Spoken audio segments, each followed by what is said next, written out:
The way to think differently is to act differently and get comfortable with being uncomfortable. Welcome to the Unlearn podcast, where host Barry O'Reilly seeks to synthesize the superpowers of extraordinary individuals into actionable strategies you can use to think big, start small, and learn fast, and find your edge with excellence. Here's your host, Barry O'Reilly. All right, everybody, welcome to the show. I'm delighted to have Joe Norena with me here. Joe, super excited to have you on the show. Welcome. Thank you. Well, many of the reasons I'm excited to have you here is you've done so many different things in many different industries, but specifically in the financial services. You've worked in big companies, you've worked in startups, you've worked in corporate organizations, you've tried to drive innovation in different ways in the financial services industry. And one of the things we constantly hear, especially in that industry, is challenges with regulation, hard to do, different sets of behaviors. So I think I'm really excited to learn some lessons from you today about strategies you've had to deploy both yourself to unlearn and relearn in those environments to help people succeed, but also from an organizational point of view, things companies you've seen have had to go through and the different companies you've been involved in and what they've done differently to succeed. Right. And I'm sure fail along the way as well too. So, before we get into all that sort of detail, why don't you tell us a little bit about your backstory? Sure. Sure. Well, I start off describing myself is that I come from one of those very successful immigrant stories where my mother and father immigrated to the United States from South America, from Colombia, without any education, without any knowledge of English, speaking English, and without anybody to talk to or have a friend here in the States. And they basically started from scratch. And through hard work, they had a very successful life. My father didn't have any education, and he ended up retiring as a vice president at Citibank. And he started off in the mailroom at nighttime, not even speaking a word of English. And little by little, he learned English and they educated him, and he ended up retiring as a vice president. And for sure, it'd be wrong for me to say that he wouldn't be successful if it wasn't for my mother. A very hardworking individual. So we had two working families. So, a lot of good core foundation in terms of hard work that I learned from them. But in terms of my business background, so my career has spanned over 20 plus years. The first 20 years was with banks. I worked and lived in New York, London, and Frankfurt. And during those 20 years, I worked at Citibank and Deutsche Bank. Most of my career was in trading. I was a foreign exchange trader. And then over time, I ended up being a trading manager. And then over time, ended up running businesses and then became chief operating officer for the foreign exchange and commodities business. I left the banking industry back in 2003 or 4, I can't remember, where I became a partner in a startup global macro hedge fund. A very humbling experience, to say the least. Always, right? Yeah, a very humbling experience as a business owner. It doesn't matter whether it's a hedge fund or a pizza shop. A very humbling experience, to say the least. We ran the hedge fund for 4 years, but unfortunately we had to close down. We had to make a decision at that time, but learned a tremendous amount during that time. And then after the hedge fund, I went to go work at Bridgewater Associates, which is a much bigger fund managing $160 billion at the time. And again, a tremendous learning experience working at Bridgewater. Most people will know Bridgewater as one of the most successful funds in the industry, but also people will know Bridgewater based on their culture and their principles-based culture. Right now, Ray Dalio, who's the founder of Bridgewater, he's very active on LinkedIn in promoting the principles that he has laid out at Bridgewater. Yeah, and he wrote this fantastic book, Principles, which I think great book, yes. So many people love and enjoy. I personally really enjoyed it as well. Yes. And a very contrary view in some respects about how to run companies. Yes, very much so. And learned a tremendous amount from Ray, his principles approach, and my time at Bridgewater. But I probably learned more after I left Bridgewater because it was a time to reflect on why I failed at Bridgewater. And I learned a tremendous amount about myself, and it definitely made me a very different employee in my next role. So 2 instances where we failed, or I failed. The hedge fund we ended up closing down, and Bridgewater didn't work out for a period of time, but 2 experiences where I learned a tremendous amount. And then I joined HSBC, where I was the chief operating officer for our global foreign exchange and commodities business. Did that for a number of years, and I was asked to run their digital trading business for foreign exchange. And then I was asked to start a new group within the bank called Corporate Digital, where we look to develop a digital transaction banking platform across our transaction banking products. So foreign exchange, money markets, payments and cash management, and trade financing. And it was sort of like the entrepreneurial venture, where it was a startup trying to bring a number of different platforms, a number of different stakeholders together to create that one single presence for our corporate clients. And the corporate clients being your small, medium-sized enterprises to your large multinational corporates. And then I moved back to New York, where I'm currently right now the chief operating officer for our Global Markets Americas business. A wealth of experience to draw on there. And one of my favorite things about you is that you're very liberal with your sharing your experiences, both the things that have worked for you and haven't worked for you. And I think that's a credit to you, especially in an industry where that's not so common. Yes. And I think one of the things I'm keen to dive into, and I know we've some great examples to talk through, is like what were some of those key unlearning moments for you in your own personal career? You've been in, the very different shapes and sizes and industry. Where's a sort of moment that stands out to you as one of those first sort of unlearning moments? And how did you recognize that you needed to unlearn? Mm-hmm. So there are several moments. There's definitely not just one moment. But when I look back at my career, I would definitely say it started off with the foundation that my parents set in for me.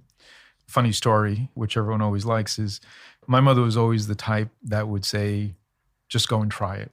Right? She wasn't the type that would step back and say, okay, let's design the solution. Let's see what's right. But she would always just say, just go and try it and we'll figure it out.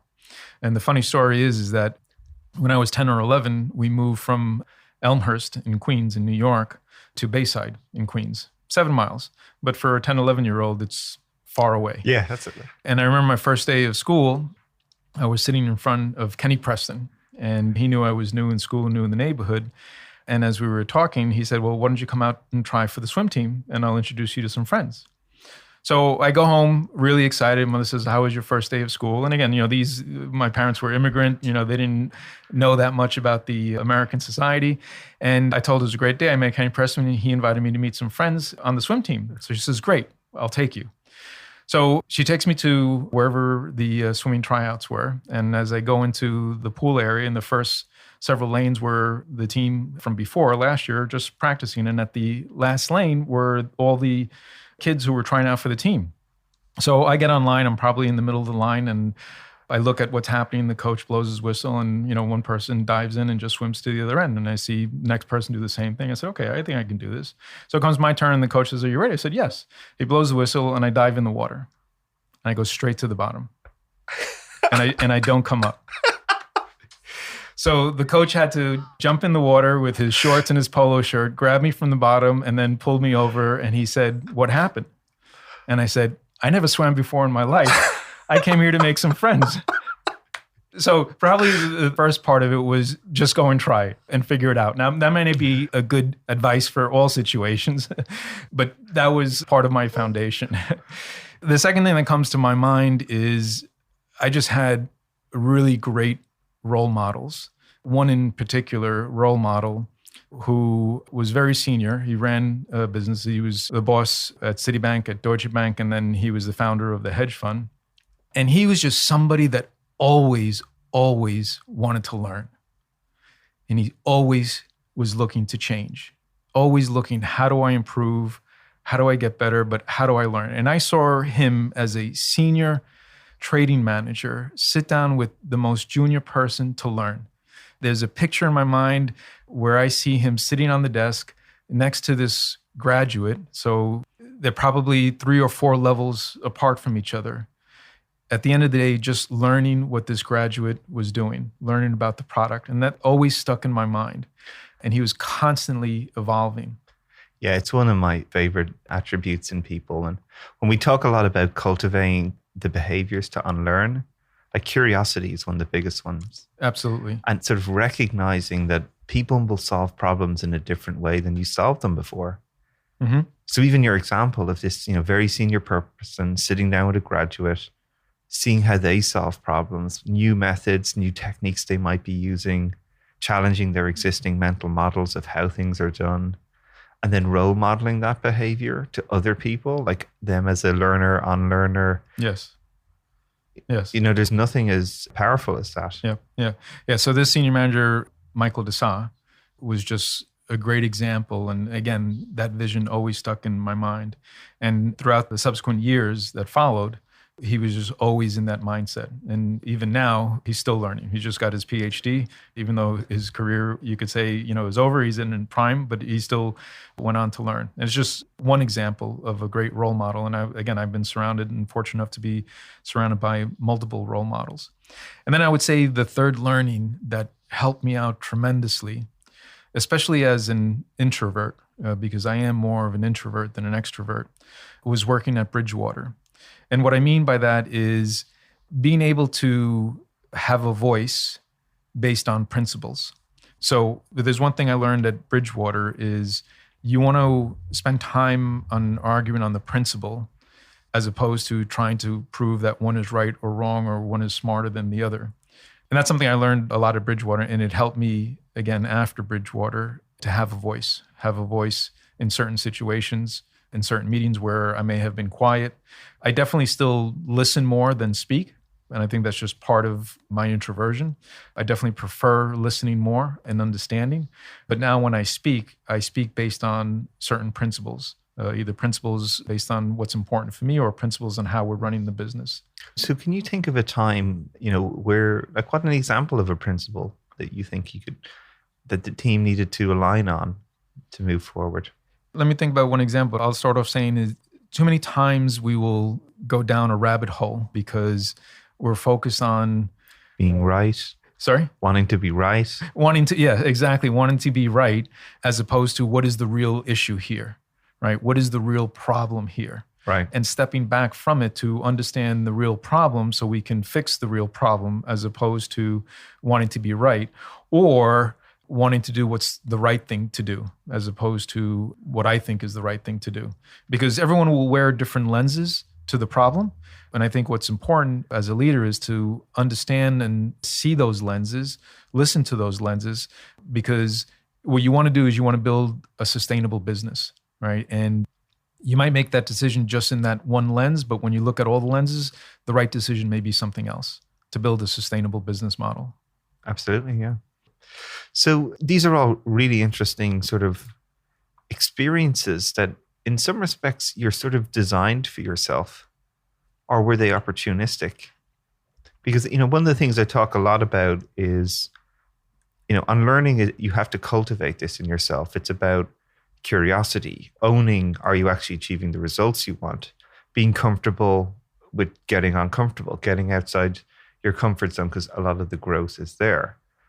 So for you then, on some of the moments along in your career, where were those sort of moments where you recognized that your current behaviors weren't driving the outcomes that you wanted, and then you needed to own that and adapt? Yeah. So first of all, I'll say that I've been very fortunate that opportunities have come to me through most of my career. The opportunities have come to me. But to give you examples as to when I've had to make changes, so one part of my career is I moved from being a trader to a COO. And the big change there is, as a trader, at the end of the day, if you were valuable to the organization or not. Because you'll know that based on satisfaction from clients, but also based on the profit or loss that was generated on that day. Right. There's a tight feedback loop there. Very tight. So you'll know at the end of the day whether you were of value from a monetary perspective based on that P&L to the organization or not. When I went on to do the COO role, the biggest change for me was at the end of the day, I sat there and saying, well, what did I do? What value did I add to the organization? Joe, you're not the only person who asked that question. And the mindset had to change to realizing that you may not know for a period of time, 3 months, 6 months, whether you're doing the right thing or not, because the role is completely different. So it's really understanding what the role is, what is required from the role, and starting to adjust to that and committing to make that change. And as you say, and this is something that I say to my team here, is you need to be comfortable being uncomfortable, because it is uncomfortable in the beginning, right? Going from a role where at the end of the day, I knew exactly what value I had, to all of a sudden saying on day one, well, I'm not sure, on day two, on week 3, I'm not sure yet. That's very uncomfortable, especially if you've done it for a number of years. The second example is when I left Deutsche Bank and went on to be a partner at the startup hedge fund. And the biggest difference there is, as quickly as possible, I had to deal and make decisions on situations that I had no experience in.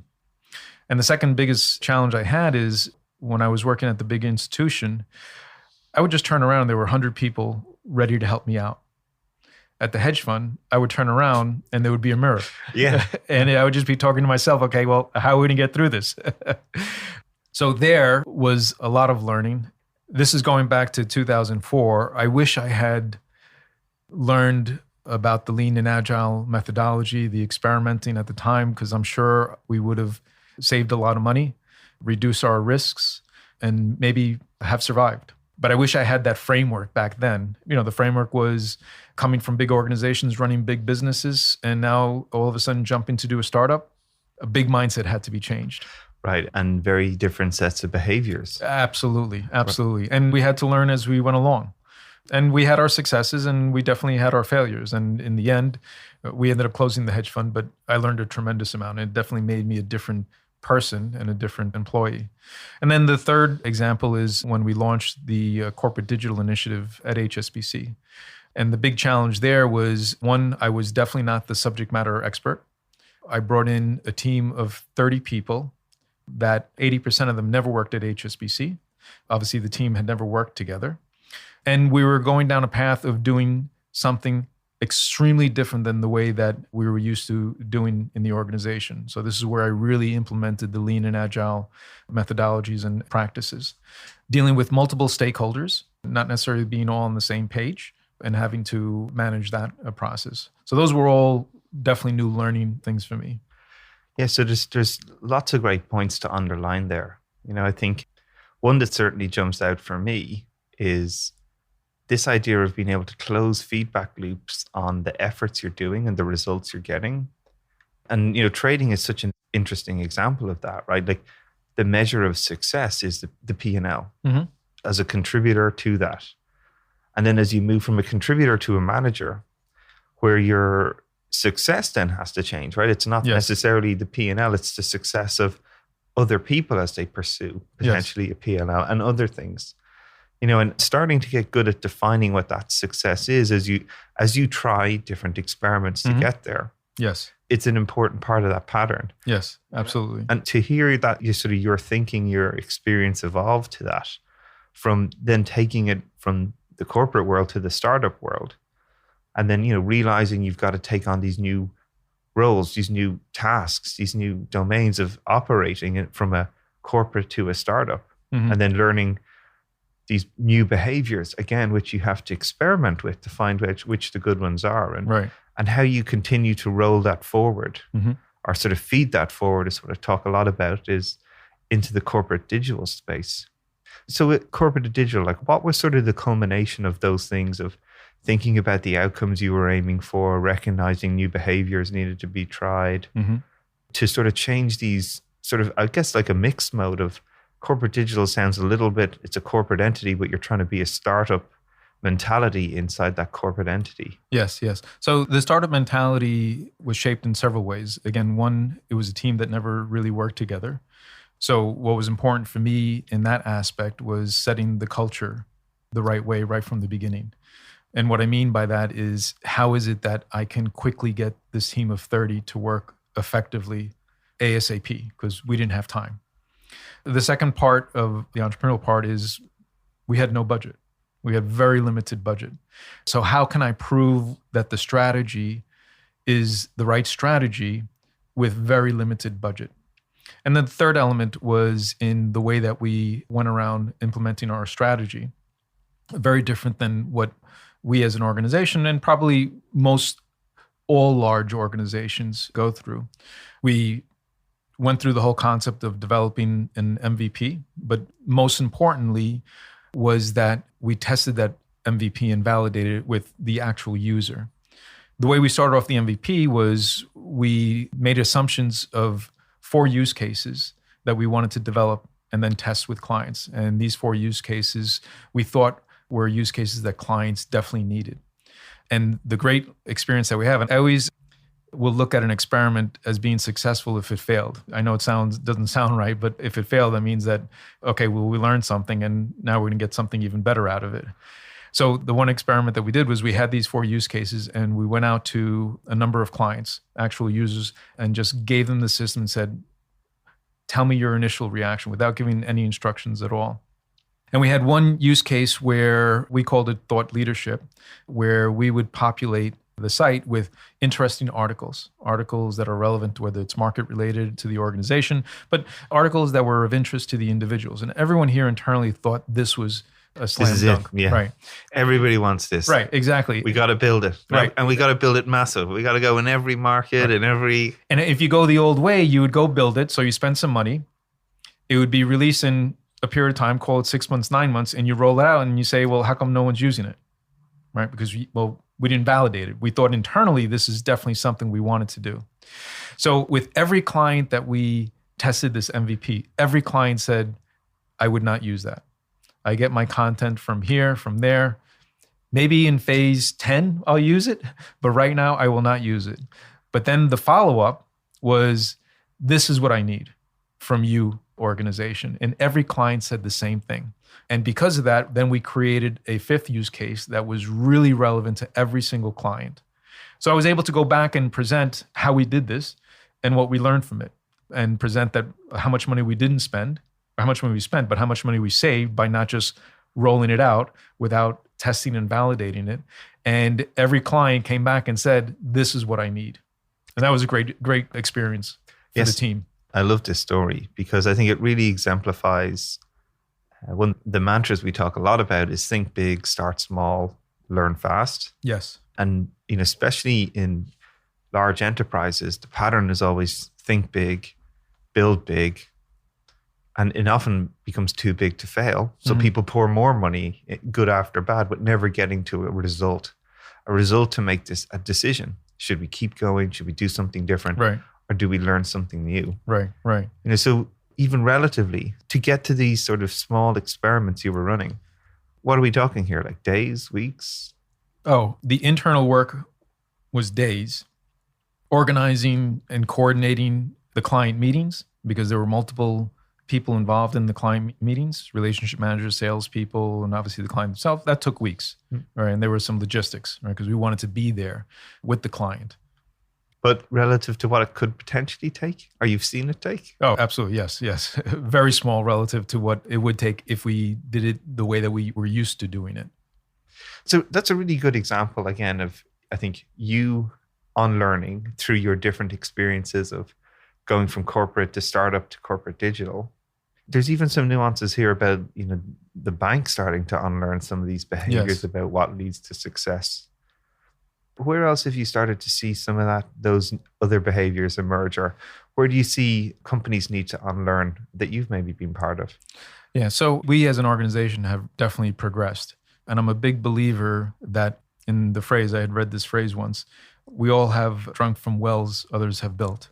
And I've definitely been a benefactor to that, because I didn't create these lean and agile principles and practices. I learned from others.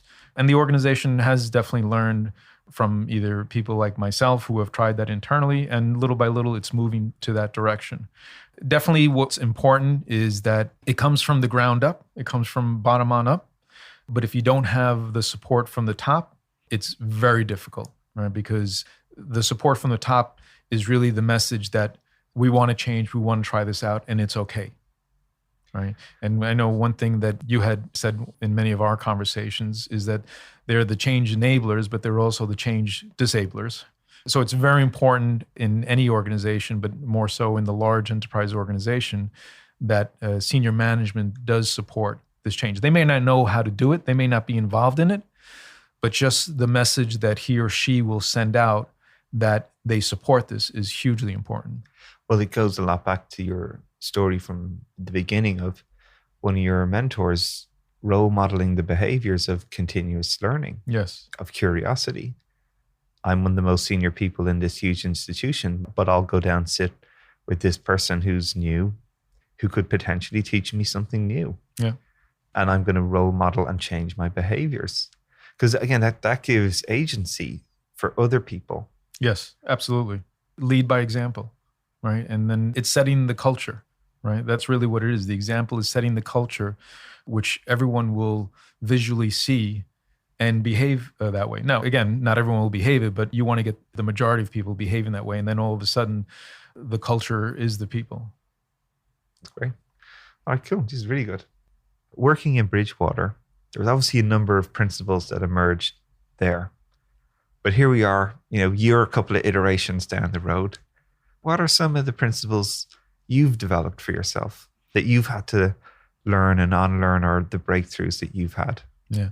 So definitely one of the strong principles that I have is in any decision that I make or we all make, it has to be about building a sustainable business model, because the decisions you're making, you want to make sure the organization will be here long after you've ended your career. And I think that's a very important principle that we all need to take. Yes, we'll get our frustrations. Yes, we're trying to do things. Yes, sometimes the easy answer is a yes or a no, and it's hard. But one of the principles that I try to live up to is building a sustainable business model. And again, what's hard about that is you don't know if you're making the right decision right then and there. And one way I tell it as a story is being a parent. Looking at it from a business perspective, for the next 20 years, how do you know you're doing the right thing? Right? Because at a certain point, all throughout, one thing that my wife and I always talk about is all throughout when we were raising our 4 children, is that in the end, they need to be a man and a woman, right? And part of how we defined what it is to be a man and a woman is they need to stand on their own 2 feet, right? But you just don't know that until year 20X, right? 21, 22, whatever year that is. And that's building a sustainable model, right? Because you want that model, the end result, the children to be happy with themselves, be proud, be confident with who they are, happy with who they are, and be able to continue that model into the next generation and the next generation. So I always had that in the back of my mind in both raising our family with my wife and the decisions I tried to make at work. Well, I love what you're sharing there is, though, you're defining outcomes. Yes. Aspirations that you want your kids, your businesses, whatever it might be, to have. Whether it's aspirations to have friends and you're diving into pools, you're experimenting with ways to get there.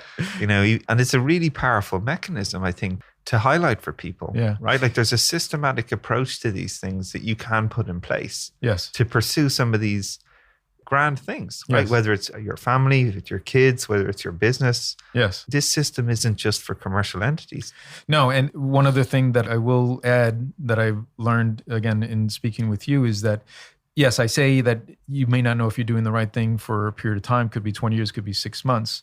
But one thing that you keep emphasizing is you just want to build cadence, you want to build weekly stories, right? To have weekly successes, right? As opposed to just having a mindset, okay, well, I won't know for 20 years. No, that's not the case. I don't mean that literally, but figuratively, yeah, you don't know. But during that 20-year or whatever that time period is, you want to have short stories, short cycles of experiments for success, right? Some of them are weekly, some of them could be monthly, some of them could be 6 months, right? It's all relative to what the outcome is and the time period of that outcome. But you do want to have weekly stories to achieve success in or learn from. Yeah, and it's a really important part of the pattern, I think, of both learning and unlearning. It's great to think big and have a big aspiration, but starting small and having success for that small step, defining that. Yes. So you've something to course correct on a daily, weekly basis as you pursue these bigger, more extreme outcomes over longer periods of time. Yes. And it also helps people feel successful. Yes. As you're trying new behaviors. Absolutely. You might keep sinking to the bottom of pools. Right. I'm sure, you're obviously building more friends. Yeah. Because the journey's hard, right? The journey is hard and you need those weekly successes to help you through those difficult journeys. I definitely feel, and it's always easy to talk in hindsight, but I definitely feel if I had known about those lean and agile principles and practices when we had the hedge fund, it might be a different story. It might be a different story because I reflect back on the decisions we made, the mistakes we made, the successes we made. But definitely one of them was we tried to grow way too fast. We definitely tried to run before we could walk in the beginning. But if we took a different approach and used a different framework, I'm sure the story would be different.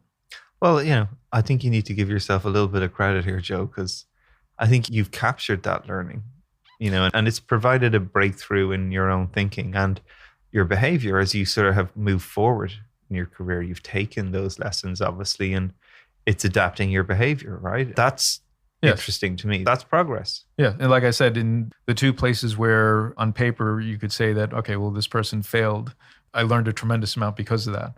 I think a big part of it is, one is just the reflection on the situations and really understanding, okay, well, why is it that one failed? And really being honest and humble about it. Secondly is really listening to people, listening to yourself. But most important thing is listening without juggling any prejudices. I do believe we all just have prejudices that we juggle. It's just natural. But what I've learned is to listen without juggling any prejudices, because if I do that, I may be missing out on a learning opportunity. One thing that I tell my team always is I always want them to have a voice, because if they don't speak, then we lose an opportunity for me to teach them or them to teach me. That's another principle that I have, to give people that level of comfort that they can speak. As you know, when you go into my office is set up a very particular way. Deliberately? Yeah, deliberately. Tell us why. So the office is set up, when you walk into the office, there's a big round table, a screen for VCs and presentations, and 2 whiteboards. There's no desk, there's no computer. And it was deliberate that way because, to me, one, I want the office to be an office that's welcoming. People can come in there and not really know whose office that is unless they look at the nameplate outside. Secondly is the round table is something that is very important for me, because in a round table, you never know who the leader is, right? There isn't the head of the table. And that's important for me because sometimes I will not be the right person to lead a dialogue or a decision. I may be the person that I need to listen, but the round table gives the freedom to have everyone be a leader at the table. So that's something that's very important for me. That's another principle of mine. But I encourage people to always speak up, because otherwise we lose an opportunity of learning something or being taught something. It's fantastic, right? And I think for people to think away is, how can you design those types of even small little changes? Mm-hmm. Yes. But they drive such great behaviors. Yes. Yeah. And those small changes are important, because what I also talk to people about is, with change, you want to make that involuntary muscle a voluntary muscle. You want it to make it as part of your DNA, right? So if you walk into an office that has a desk and has a computer, and you used to always go into the desk as opposed to an office that just has a round table, your mind is going to change, because you're just walking into it every day and says, oh, okay, it's here for a reason, right? So even those small changes at least helps me to remind me and to make that involuntary muscle into a voluntary muscle. It just becomes part of my DNA, and I can work on the next thing that I need to learn. So I'm constantly looking as to what are the things that I want to change about myself, make it into a voluntary muscle, make it as part of my DNA, so then I can say, okay, now what's the next thing I need to learn? It's great. And it's admirable to see not only the daily experimentation that you're doing on yourself, but how you're creating an environment for other people to do that. And I think that's pretty inspiring. Yeah, I do think that that's important. Like, as any leader, you deal with strategy, vision. You're constantly, at least I think, what great leaders do, you're constantly juggling what's more important, the purpose or the profit. Right? The purpose of why we do what we're doing, right? You can never forget about the client or the product or the people that you're leading, but you have to balance that with, obviously, the revenue model, right? Unless it's a different kind of organization, but you're constantly juggling as to what's more important, the purpose or the profit. But I also, like I said before, what's hugely important is building a sustainable business model. That is by far the most important thing. So as you look forward now in the years ahead, what are you excited about? What do you feel are the next sort of things you need to unlearn, or maybe the breakthroughs that you're looking for? Well, I want to continue to keep growing and learning. I want to continue to be involved in leading change, because that's what I really enjoyed throughout my career. And I've been given some great opportunities to do that. But also know that unlearning is hard. It's not easy. It really requires a commitment, humility, and a lot of hard work. But what has helped me in times where I really enjoyed that change and going through that is where three things were aligned for me. One is I was doing something that I was passionate about, something that I really believed in, and that's hugely important. The second one, just as important, is my purpose was aligned to the purpose of what I was doing. That is very important. So purposes need to be aligned. And the third one is really around people, the people that you work with. Because to be successful, it's definitely not one person that is going to make it successful, but it's the team of people that make it successful. And if you have those three things aligned, the unlearning becomes a journey as opposed to a challenge. And trust me, when it's successful, and as you go through the learning, it really is a lot of fun. Well, it's been a real pleasure to talk to you today. Thank you. Some of my takeaways are definitely, your humility shines through every time I spend time with you, and it continues to. And also your willingness to role model the behaviors that you want other people to do in yourself. Another great, powerful part of unlearning. But I think the real takeaway for me is your reflection piece. And I think that's often sort of undersold by a lot of people. The power of reflection on looking back in an honest and objective way of what were the actual takeaways from the experiences that you've had and how you've used that reflection to feed forward and adapt your behavior for the next step. Yes. I think that's a real great insight. And thank you very much for sharing a lot of that. Thank you very much, Barry.